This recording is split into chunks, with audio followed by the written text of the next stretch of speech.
सबको जय श्री राधे। दोस्तों, आशा करती हूँ आप सब स्वस्थ होंगे और अच्छे होंगे। तो आइए सुनते हैं आज की कहानी कि किस प्रकार राजा भोज बने तोते ने उस छल द्वारा बने राजा भोज की सच्चाई सबके सामने रखी और राजा भोज बने तोते ने कौन सी योजना बनाई और रानी सत्यवती ने किस प्रकार उसको पूर्ण किया। तो आइए सुनते हैं आगे की कहानी। अब रानी सत्यवती राजा भोज की पूरी योजना अच्छी तरीके से समझ चुकी थी कि राजा भोज क्या करना चाहते हैं। तो रानी सत्यवती अब योजना के अनुसार एक दासी को बुलाती हैं और उस दासी के पास एक संदेश भिजवाती हैं राजा भोज बने नाई के लिए, जिसमें रानी सत्यवती नाई से माफी मांगते हुए अब उन्हें महल में बुलाना चाहती हैं। दासी इस संदेश को लेकर अब तुरंत राजा भोज बने नाई के पास पहुंच गई, जो कि रानी भानुवती के महल में आराम कर रहा था। वहां जाकर दासी ने राजा भोज बने नाई से कहा कि महाराज, रानी सत्यवती आपको याद कर रही हैं और उन्हें अब अपने की गई गलतियों का भी पछतावा है। वो आपसे माफी मांगना चाहती हैं। रानी ने आपको और सभी मंत्री गणों को महल में आमंत्रित किया है ताकि वो सबके सामने आपसे माफी मांग सके। कृपा करके अब आप चलिए। रानी आपकी आरती करते हुए आपका भव्य स्वागत करना चाहती हैं। ये सारी बात दासी ने जब राजा भोज बने नाई को हाथ जोड़कर सुनाई तो राजा भोज बना नाई बड़ा प्रसन्न हुआ और कहने लगा कि आखिर रानी सत्यवती की अकल ठिकाने आ ही गई। आखिर कब तक वो हमसे नाराज रह सकती थी।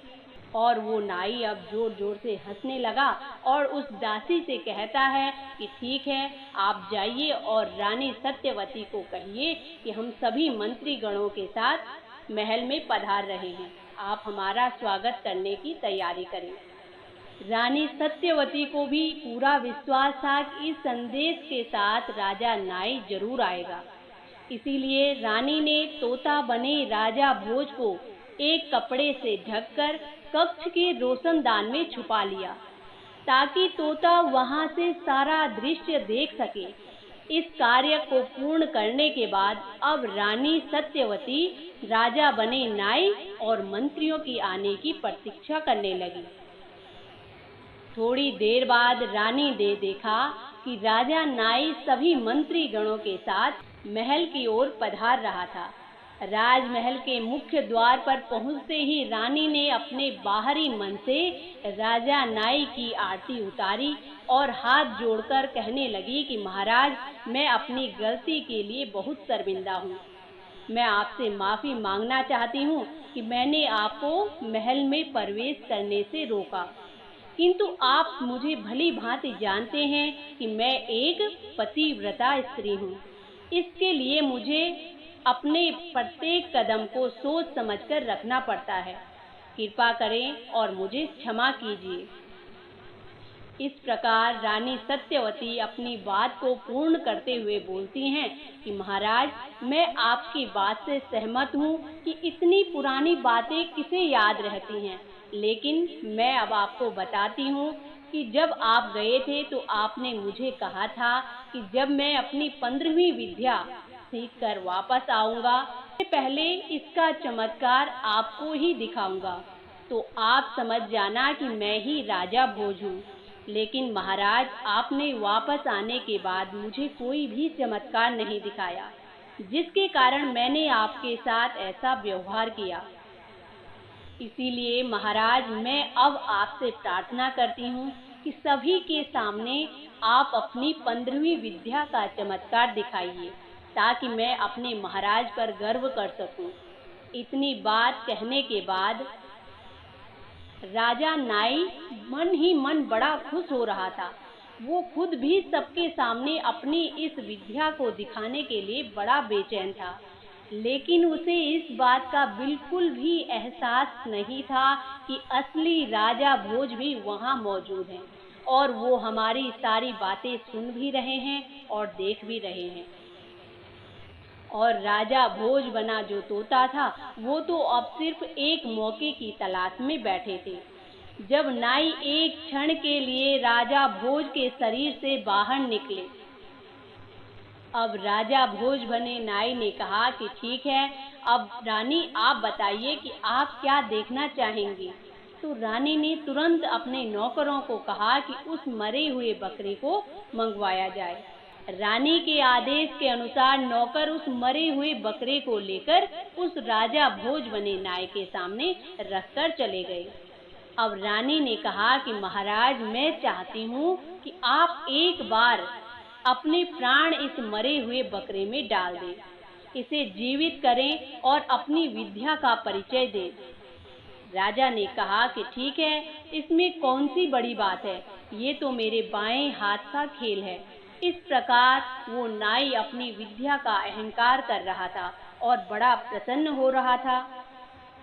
नाई अब मन ही मन मंत्र पढ़ने लगा और कुछ ही देर बाद राजा का शरीर प्राणहीन होकर जमीन पर गिर गया और वो मरा हुआ बकरा जीवित हो उठा।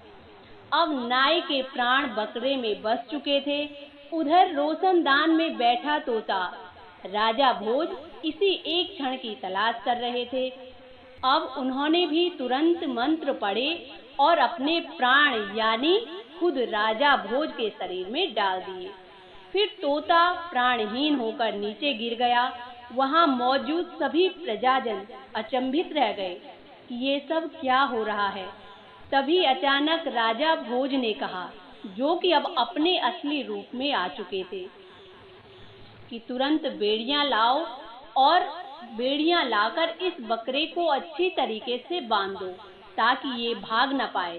राजा का आदेश सुनकर तुरंत बेड़ियां मंगवाई गई और उस बकरे को अब अच्छी तरह से बांध दिया गया। अब बात थोड़ी शांत हुई तो राजा भोज ने अपनी सारी कहानी वहां खड़े सभी सदस्यों, मंत्रीगणों और प्रजाजनों को सुनाई और कहा कि भला हो इस सेठ का जिसने मेरी काफी मदद की और अच्छाई का साथ दिया। राजा की बात सुनकर सभी मंत्रीगण बोले कि महाराज, हमें क्षमा कर दीजिए, हम इस नकली राजा भोज को नहीं पहचान सके, लेकिन हमें इस पर एक बार संदेह जरूर हुआ था जब इसने तोता मार अभियान चलाया था। महाराज, अब आप ही कृपा करके इसको कोई सजा सुनाएं। तो अब राजा भोज ने कहा कि इसके लिए तो मृत्यु दंड भी पर्याप्त नहीं है। इसे हम ऐसी सजा देंगे कि ये सारी जिंदगी भर पश्चाताप की आग में जलता रहेगा। इस बकरे को नगरी के मुख्य द्वार पर बांध दिया जाए और समस्त प्रजाजनों में ये घोषणा कर दी जाए कि राजा का आदेश है, जो भी प्रजाजन नगरी से बाहर जाएगा तो इसके सर पर 5 जूते मारकर ही जाएगा और जो भी अंदर आएगा वो भी इसके सर पर 5 जूते मारकर अंदर आएगा। अब बिल्कुल राजा भोज के आदेश के अनुसार किया गया। उस बकरे को नगरी के मुख्य द्वार पर बांध दिया गया और वहां एक पहरेदार को बिठाया गया। पहरेदार को सख्त आदेश दिया गया था कि कोई भी प्रजाजन अंदर आए या बाहर जाए, इसके सर पर मारे बगैर कोई नहीं अंदर आ सकता और ना कोई बाहर जा सकता है। तो राजा भोज की आज्ञा का पालन किया गया। जो नाई अब बकरा बन चुका था उसको बड़ा दुख हुआ, उसको अपनी गलती का एहसास भी हुआ, लेकिन राजा भोज ने उसको क्षमा नहीं किया। अब उस नाई को अपनी पूरी जिंदगी बकरा बनकर ही बितानी पड़ी और लोगों की मार खानी पड़ी, जिसका उसे हमेशा दुख होता रहा। इधर अब राजा भोज ने उस मरे हुए तोते का अंतिम संस्कार बड़े ही आदर सम्मान के साथ करवाया और राजा भोज अब अपनी उलझनों को पार कर चुके थे और वो बड़े प्रसन्न थे। रानी सत्यवती भी खुश थी और अब वहां से सेठ भी अपने घर की ओर जाने लगा। राजा ने उनका धन्यवाद किया और खुशी खुशी अपना राजपाट संभालने लगे। तो दोस्तों, ये थी आज की कहानी। आशा करती हूँ आप सबको भी पसंद आएगी। इसी के साथ जय श्री राधे।